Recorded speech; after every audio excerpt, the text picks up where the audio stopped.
You're standing in an open field, heart pounding, as you hear the thunderous gallop approaching. A shadow falls across you as the most terrifying sight in human history materializes before your eyes. You think your CrossFit training makes you tough. You think your weekend warrior mindset gives you an edge. You think modern humans are somehow superior to ancient peoples. You're about to discover just how catastrophically wrong you are. The Mongol Horseman would dismantle you so completely and methodically that your ancestors would feel embarrassed for you through the genetic memory itself. Let me paint you the real picture of what you're actually facing. Because everything you think you know about these warriors is probably wrong. The Mongol Empire didn't accidentally become the largest contiguous land empire in human history by playing nice. Between 1206 and 1368, these horsemen conquered territory, covering 24 million square kilometers. To put that in perspective, that's larger than the entire African continent.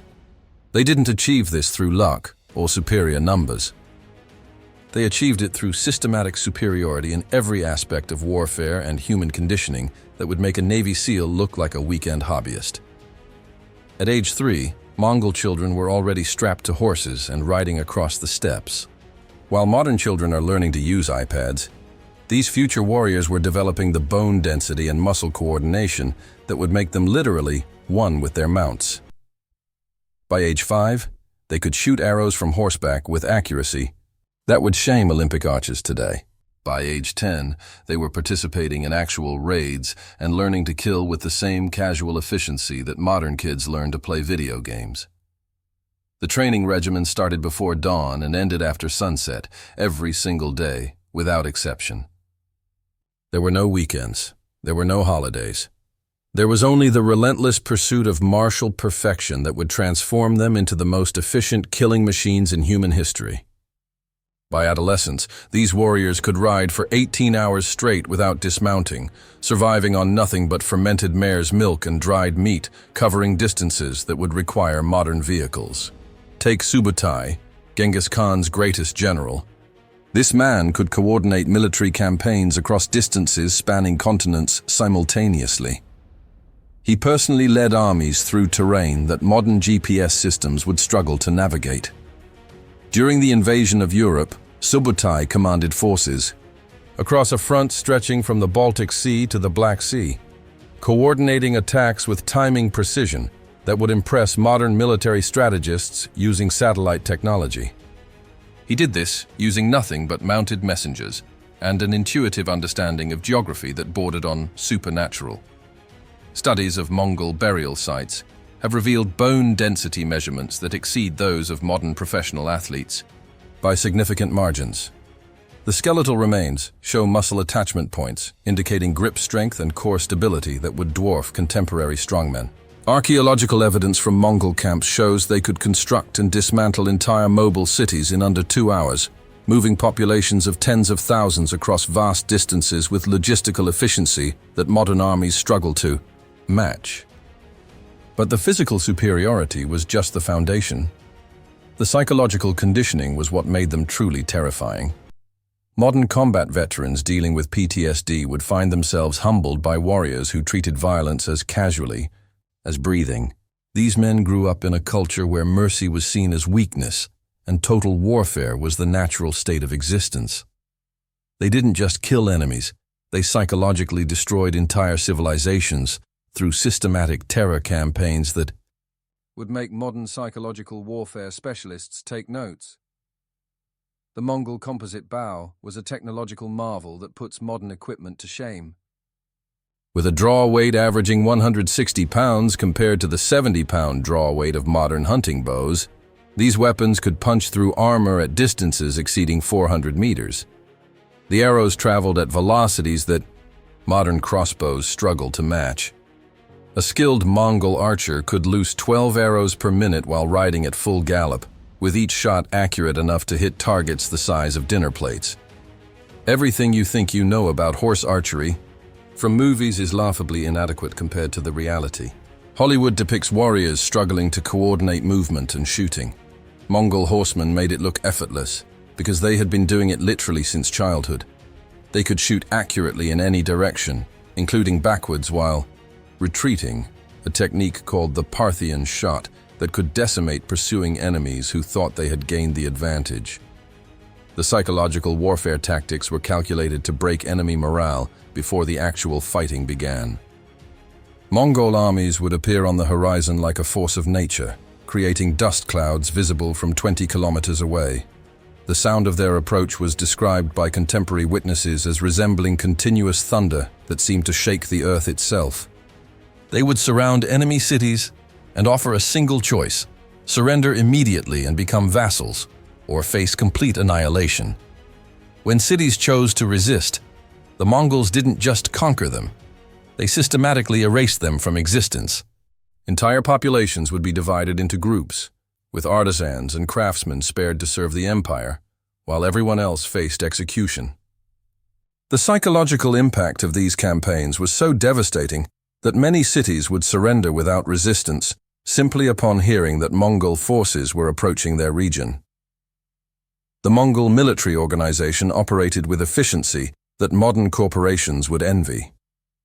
Their decimal system divided armies into units of 10, 100, 1,000, and 10,000, with clear command structures and communication protocols that enabled coordination across vast distances. Each warrior was responsible for maintaining multiple horses, typically 3 to 5 animals, allowing for continuous movement without the need for rest stops that would slow conventional armies. Their intelligence networks spanned continents. Mongol generals knew the political situations, military capabilities, and economic conditions of enemies they wouldn't encounter for months or years in advance. They had detailed maps of territories they had never visited, created through systematic information gathering that would impress modern intelligence agencies. This preparation allowed them to exploit weaknesses and coordinate attacks with precision that seemed almost supernatural to their enemies. The logistical capabilities were equally impressive. Mongol armies could operate in territories where conventional forces would starve, living off the land with efficiency that would make modern survival experts look amateurish. They carried minimal supplies, instead relying on hunting skills and animal husbandry techniques that allowed them to sustain large armies in environments that would challenge small groups today. But here's what makes this truly terrifying for any modern person trying to imagine facing one of these warriors. You have spent your entire life in climate-controlled environments, eating processed foods, and dealing with stress through therapy and medication. Your nervous system has been conditioned for comfort and safety. You panic when your Wi-Fi goes down or your phone battery dies. A Mongol horseman spent his entire existence in conditions that would hospitalize modern people within days. They slept on the ground in temperatures that would freeze exposed skin in minutes. They ate raw meat and drank blood when necessary, treating it as normal sustenance rather than survival desperation. They could function at peak performance while experiencing pain levels that would incapacitate contemporary individuals. The psychological conditioning went beyond mere toughness. These warriors viewed violence as a natural and necessary part of existence, not as trauma requiring processing and recovery. They could witness and participate in brutality that would require years of therapy for modern minds to process, then return to normal activities without missing a step.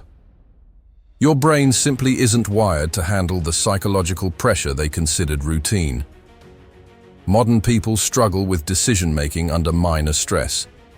You second-guess yourself when choosing what to order at restaurants. A Mongol warrior made life and death decisions involving thousands of people while riding at full speed across hostile terrain, often while wounded and exhausted, with accuracy rates that determined the survival of entire armies. The technical specifications of their equipment would humble modern alternatives. Mongol sabers were forged using techniques that created blades with differential hardness, resulting in weapons that could bend without breaking while maintaining cutting edges, sharp enough to slice through armor. The metallurgy involved carbon content calculations and temperature control that required skill levels modern blacksmiths spend decades trying to achieve. Their armor consisted of lamella plates that provided protection equivalent to modern ballistic vests while maintaining flexibility that allowed full range of motion on horseback. The construction techniques involved precise measurements and assembly methods that created protective gear, weighing less than contemporary body armor, while offering superior coverage and durability. The horses themselves were bred specifically for warfare, with stamina capabilities that exceed modern breeds. Mongol ponies could travel up to 100 kilometers per day while carrying full combat loads, maintaining this pace for weeks without significant rest. Contemporary endurance horses require careful monitoring and frequent breaks to achieve similar distances under much more controlled conditions. But the most devastating aspect wasn't their physical capabilities or technological superiority.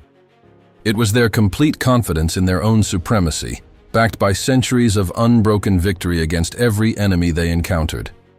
They didn't hope to win battles. They expected to dominate them so completely that resistance would collapse before meaningful combat could occur. You wouldn't last 30 seconds against a Mongol horseman in any form of physical confrontation. Your muscles would cramp from exertion before they would even begin to breathe heavily. Your coordination would fail under pressure that they would consider relaxing. Your psychological state would deteriorate into panic while they remained as calm as if they were practicing routine drills. The speed differential alone would be overwhelming. While you struggle to coordinate basic movements under stress, they would be executing complex maneuvers that required split-second timing and perfect communication with their mounts. You would find yourself confused and disoriented while they anticipated your every move and countered it before you realized what was happening. Your modern training, regardless of how extensive, has prepared you for controlled environments with rules and safety measures. They were conditioned for chaotic situations where survival required instant adaptation to rapidly changing conditions. The mental flexibility and physical responsiveness that kept them alive would make your fastest reaction seem sluggish in comparison. So the next time you feel confident about your physical fitness, or imagine yourself as tough because you completed some challenging workout, remember that you're comparing yourself to people who lived their entire lives at intensity levels that would break modern individuals within hours. The Mongol Horseman wasn't just a warrior. He was evolution's answer to the question of what happens when natural selection focuses exclusively on creating the perfect human fighting machine. And you, with your comfortable modern existence, wouldn't even register as a threat worth taking seriously.